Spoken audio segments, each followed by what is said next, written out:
আসসালামু আলাইকুম বন্ধুরা, আজ আমি আপনাদের সঙ্গে শেয়ার করব মাত্র 10 মিনিটে একটি ডিম আর 1 কাপ ময়দা দিয়ে দারুণ মজার একটি টিফিন বা নাস্তা রেসিপি।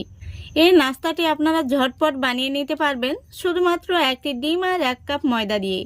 আর বাচ্চারা তো ভীষণ পছন্দ করবে। তো চলুন আজকের এই রেসিপিটা দেখে নেওয়া যাক। রেসিপিটা ভালো লাগলে অবশ্যই লাইক কমেন্ট শেয়ার করবেন এবং চ্যানেলটিকে সাবস্ক্রাইব করে আমার পাশে থাকবেন। তাহলে চলে যাচ্ছি মূল রেসিপিতে। প্রথমেই একটি মিক্সিং বোলের মধ্যে নিয়ে নিচ্ছি ডিম। ডিমটা রুম টেম্পারেচার হতে হবে। ফ্রিজের ঠান্ডা ডিম হলে আধ ঘন্টা আগে থেকে বের করে রাখবেন। তারপরে দিয়ে দিচ্ছি পাউডার সুগার। এখানে আমি 2 টেবিল চামচ দিয়ে দিচ্ছি। মিষ্টির পরিমাণটা আপনারা বাড়িয়ে অথবা কমিয়ে নিতে পারেন। সেই সাথে দিয়ে দিচ্ছি স্বাদমতো লবণ। যে কোনো মিষ্টি খাবারে লবণটা দিলে টেস্টটা যেন দুর্দান্ত হয়। এখন আমি একটি হ্যান্ড উইস্ক দিয়ে খুব ভালো করে মিক্স করে নেব।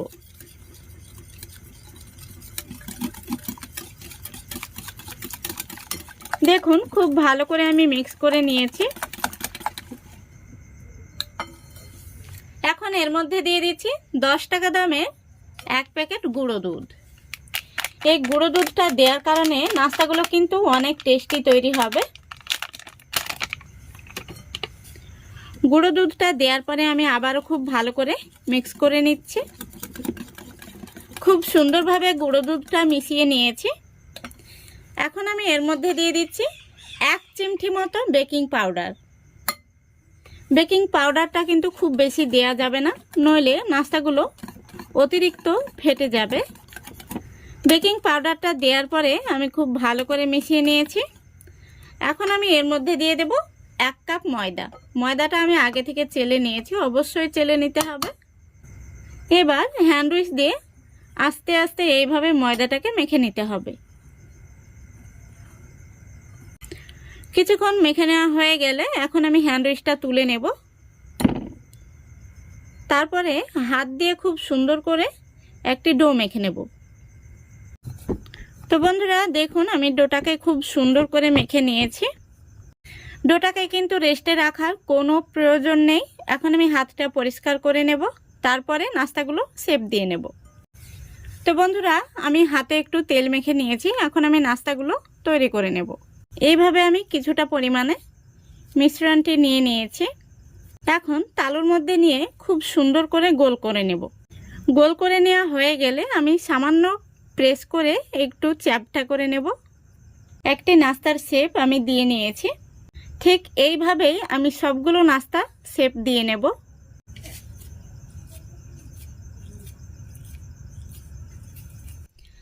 তো বন্ধুরা দেখুন আমি সবগুলো নাস্তা শেপ দিয়ে নিয়েছি। এখন আমি নাস্তাগুলোকে ভেজে নেব।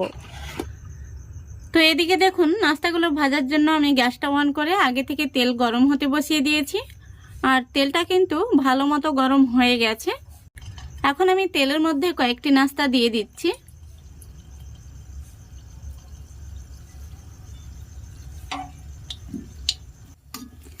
একটু সময় নিয়ে অল্প আঁচে নাস্তাগুলোকে ভেজে নিতে হবে, তাহলে ভেতর পর্যন্ত খুব সুন্দরভাবে সেদ্ধ হবে।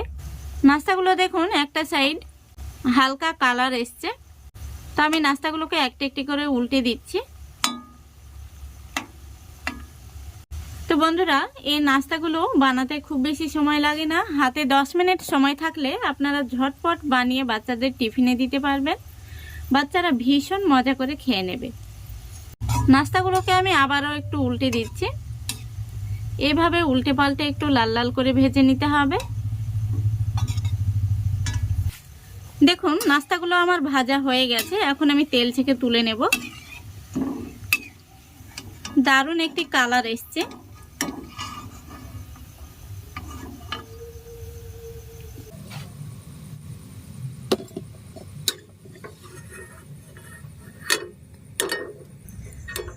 তো দেখুন বন্ধুরা আমি সবগুলো নাস্তা ভেজে নিয়েছি। তো কিছু নাস্তায় আমি উপর থেকে সাদা তিল কোট করে নিয়েছি, এতে করে বাচ্চারা ভীষণ পছন্দ করবে আর খেতেও কিন্তু ভীষণ ভালো লাগবে। উপর থেকে একটু মুচমুচে তৈরি হয়েছে আর ভেতরটা নরম। আমি একটি নাস্তা আপনাদের ভেঙেও দেখিয়ে দিচ্ছি। এই দেখুন কত সুন্দর হয়েছে। তো বন্ধুরা, মাত্র 10 মিনিট হাতে সময় থাকলেই কিন্তু আপনারা এইভাবে বাচ্চাদের টিফিনে এই নাস্তাগুলো বানিয়ে দিতে পারবেন, অথবা অতিথি আপ্যায়নেও এই নাস্তাগুলো ঝটপট বানিয়ে নিতে পারবেন। তো আশা করছি আজকের এই রেসিপিটা আপনাদের ভালো লেগেছে। যদি ভালো লেগে থাকে অবশ্যই লাইক, কমেন্ট, শেয়ার করে দেবেন এবং চ্যানেলটিকে সাবস্ক্রাইব করে অল নোটিফিকেশানটি অন করে সঙ্গে থাকবেন। আজকের মতো এখানেই বিদায় নিচ্ছি। সবাই ভালো থাকবেন, সুস্থ থাকবেন। খোদা হাফেজ।